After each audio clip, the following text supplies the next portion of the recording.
السلام علیکم ورحمۃ اللہ وبرکاتہ. پیارے بچوں، میرا نام ڈاکٹر مفتی حافظ علی احسن Faridi. I welcome you all on the platform of digital academics provided by Moonlight International Publishers. پیارے بچوں، میں آپ کا گریڈ 4 اسلامیات کا ٹیچر. سیرت طیبہ کی روشنی میں دعوت و تبلیغ SLO. اسلام کی دعوت کے دوران میں قریش مکہ کی مخالفت اور آپ خاتم النبیین صلی اللہ علیہ وآلہ وصحبہ وسلم پر کیے گئے مظالم کے بارے میں جان سکیں. پیارے بچوں، جب اللہ تعالیٰ نے قرآن مجید فرقان حمید میں یہ آیت نازل فرمائی وَأَنذِرْ عَشِيرَتَكَ الْأَقْرَبِينَ، اے نبی خاتم النبیین صلی اللہ علیہ وآلہ وصحبہ وسلم، اور آپ اپنے قریبی رشتہ داروں کو ڈرائیں. چنانچہ آپ خاتم النبیین صلی اللہ علیہ وآلہ وصحبہ وسلم صفا پہاڑی کے پاس تشریف لے آئے اور آپ نے فرمایا، اے لوگوں، اگر میں تمہیں کہوں کہ اس پہاڑی کے پیچھے سے ایک لشکر تم پہ حملہ کر رہا ہے تو تم کیا سمجھتے ہو؟ سب لوگوں نے کہا کہ آپ خاتم النبیین صلی اللہ علیہ وآلہ وصحبہ وسلم نے کبھی جھوٹ نہیں بولا، تو ہم آپ کی بات کی تصدیق کریں گے.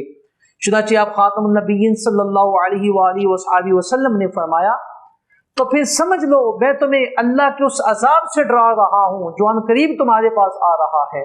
تمام لوگوں نے اس چیز سے انکار کر دیا اور آپ خاتم النبیین صلی اللہ علیہ وآلہ وصحبہ وسلم کی مخالفت شروع کر دی اور آپ پر ظلم و ستم کرنا شروع کر دیا، آپ کو پتھر مارنا شروع کر دیا، حتیٰ کہ ایک دن آپ خاتم النبیین صلی اللہ علیہ وآلہ وصحبہ وسلم حرم کعبہ کے سین میں نماز ادا کر رہے تھے تو آپ پر اونٹ کی اوچری پھینک دی گئی.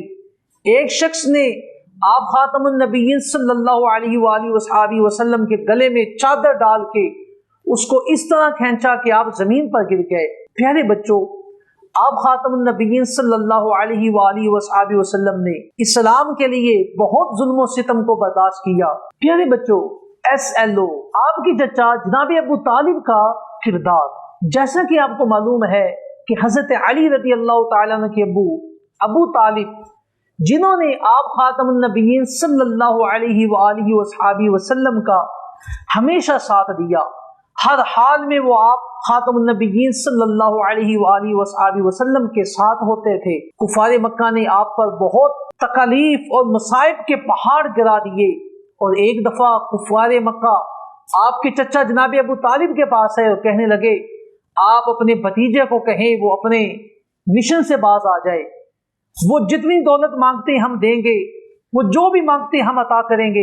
لیکن آپ خاتم النبیین صلی اللہ علیہ وآلہ وصحبہ وسلم نے فرمایا، چچا ان کو بتا دو اگر یہ میرے دائیں ہاتھ پہ سورج کو رکھ دیں اور بائیں ہاتھ پہ چاند کو رکھ دیں، میں پھر بھی اپنے مشن سے واپس ہونے والا نہیں ہوں. تو اس وقت آپ کے چچا جناب ابو طالب نے کہا، بیٹا جاؤ، میں دیکھتا ہوں کوئی آپ کا بال بھی بیکا کرتا ہے.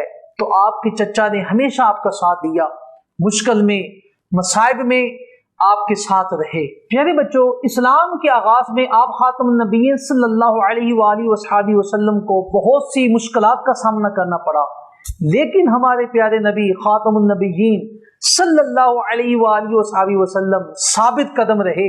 آپ نے کفار مکہ کی باتوں پر دھیان نہیں دیا بلکہ اپنے کام میں رہے اور اللہ نے آپ کو کامیاب کیا. پیارے بچوں، آج کا لیکچر یہاں پہ ختم ہوا. اگلے لیکچر میں پھر ملیں گے. اپنا خیال رکھیے گا. اللہ حافظ.